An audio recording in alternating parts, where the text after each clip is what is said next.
Welcome to my channel classes by Sunita ma'am. सभी बच्चों का हिंदी की क्लास में स्वागत है।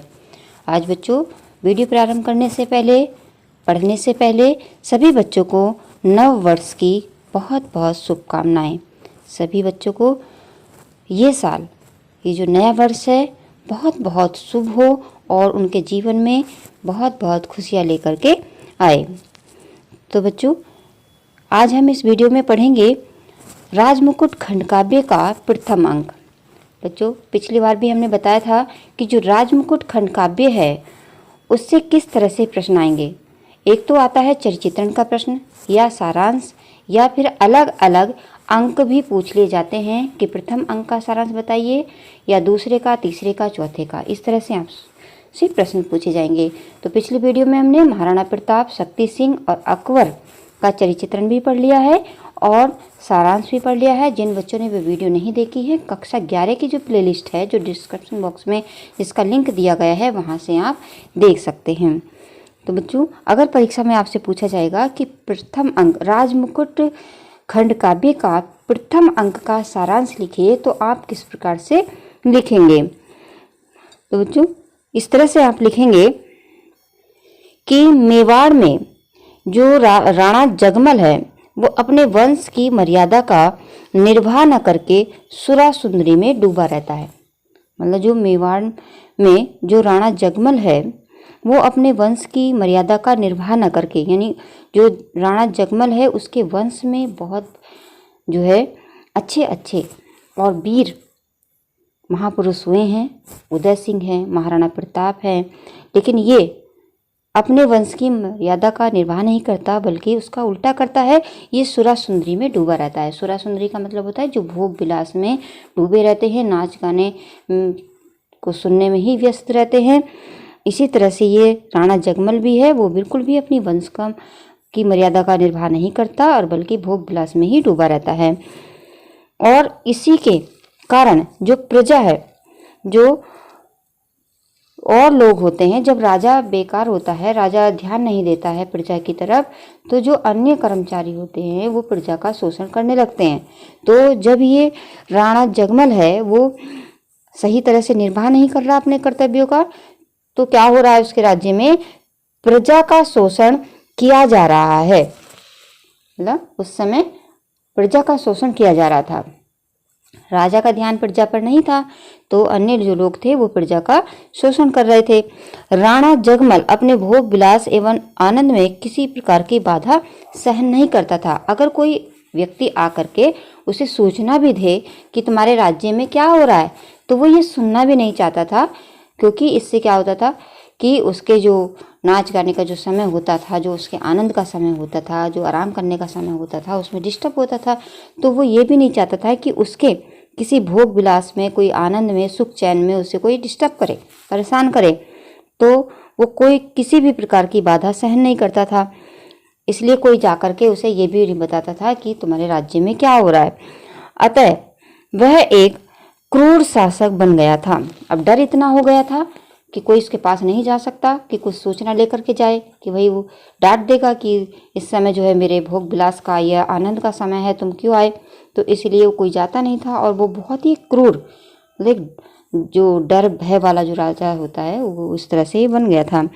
अपने चाटुकारों के कहने पर उसे निरपराध विधवा प्रजापति की नृशंस हत्या करवा दी। अब चाटुकार जो होते हैं ना, जो कुछ लोग दूसरे की बुराई करते हैं और कान भरते हैं, जो कुछ सहयोगी बन जाते हैं, चमचे जिसे कहते हैं, ऐसे लोग भी होते हैं। तो ऐसे थे इसके पास राणा जगमल के। तो उसके कहने पर आकर के एक विधवा जो प्रजापति थी उसकी इन्होंने बहुत बुरी तरह से हत्या करवा दी, जबकि उसका कोई भी दोष नहीं था।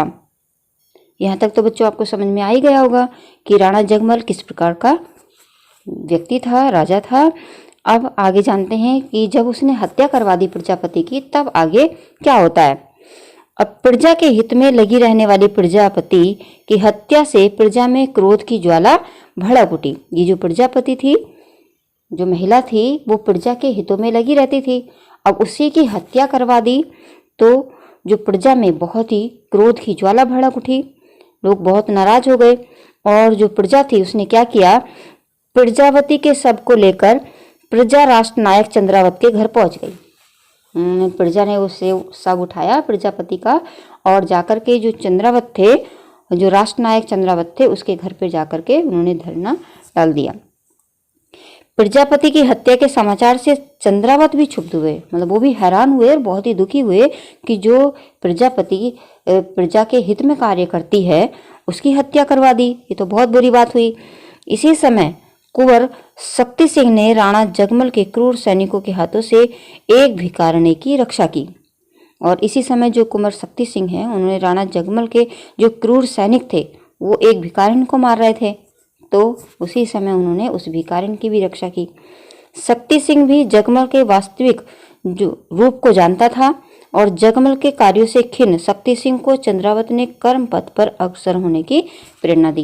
यानी जो शक्ति सिंह है वो भी जान गया था कि राणा जगमल है वो किस प्रकार का है, तो उन्होंने जो चंद्रावत है उन्होंने शक्ति सिंह को कहा कि तुम कर्म पत्र पर अग्रसर हो जाओ, क्योंकि ये जो राणा जगमल है ये बहुत ही क्रूर शासक बन चुका है।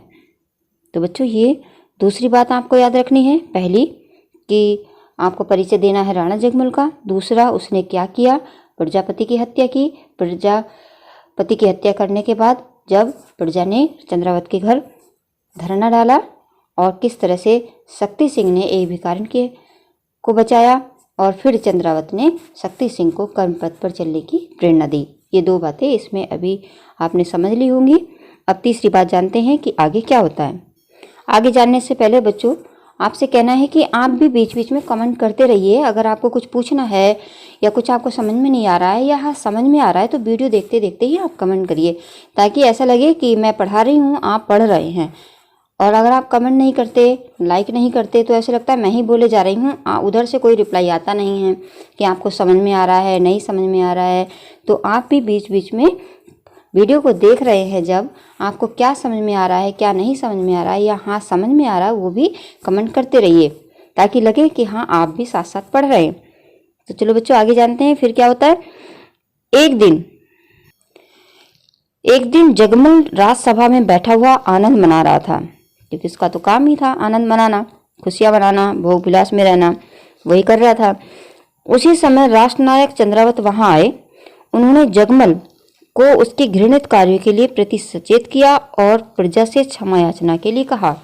जब जगमल खुशी मना रहा था तो उसी समय चंद्रावत वहां आते हैं और कहते हैं कि तुमने ये बहुत ही बुरा काम किया है, घृणित कार्य करा है, तो आपको प्रजा से क्षमा मांगनी चाहिए। उन्होंने जगमल से मेवाड़ के मुकुट को उचित पात्र को सौंपने का आग्रह किया। उन्होंने कहा कि आपसे अगर ये नहीं संभलता है राजमुकुट, तो आप किसी उचित व्यक्ति को ये राजमुकुट सौंप दीजिए, ताकि वो सही से अपना कार्य कर सके, आपसे नहीं हो रहा है तो जगमल ने उनकी बात स्वीकार की तथा अपनी तलवार और राजमुकुट उन्हें सौंप दिया। क्योंकि जगमल भोग विलासी व्यक्ति था, उनने सोचा होगा कि चलो राज कार्य से छुट्टी मिली, अब बेफिक्र होकर के अपने आनंद भोग में समय बिताएंगे। उसने तुरंत जो है अपना तलवार और राजमुकुट उसे सौंप दिया। उसने चंद्रावत से योग्य उत्तराधिकारी को चुनने के लिए कहा, और फिर कहा कि चलो तुम ही जो है किसी योग्य उत्तराधिकारी को चुन लो। चंद्रावत ने प्रताप को जगमल का उत्तराधिकारी बनाया।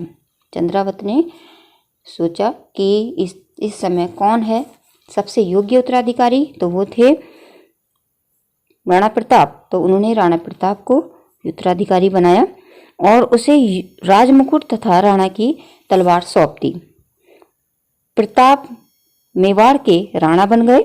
सुरा सुंदरी के स्थान पर शौर्य एवं त्याग भावना की प्रतिष्ठा हुई। प्रजा प्रसन्नतापूर्वक राणा प्रताप की जय जयकार करने लगी। इस प्रकार बच्चों आप लिखेंगे प्रथम अंक का सारांश। सारांश आपको रटना नहीं है, जो कहानी है आप कहानी की तरह मैंने आपको सुना दिया है। आप इसी तरह से जैसे एक दूसरे से कहानी सुनते हैं उसी तरह से आपने भी कहानी को सुना, और जब अगर परीक्षा में आया कि प्रथम अंक का सारांश लिखिए, तो यही कहानी आपको अपने शब्दों में लिखनी है। तो बच्चों मुझे आशा है कि आपको ये सारांश बहुत ही अच्छी तरह से समझ में आ गया होगा। अगर आ गया है तो कमेंट बॉक्स में ज़रूर बताएं, और वीडियो को लाइक करना भी ना भूलें। इससे मुझे पता चलता है कि हाँ आपको समझ में आ गया है। और जो बच्चे चैनल पर नए हैं वो चैनल को सब्सक्राइब करें और साथ में जो घंटी है उसको भी प्रेस करें ताकि अगली वीडियो का नोटिफिकेशन सबसे पहले आपके पास पहुँचे और कोई भी बच्चा वीडियो देखने से वंचित न रह पाए। धन्यवाद।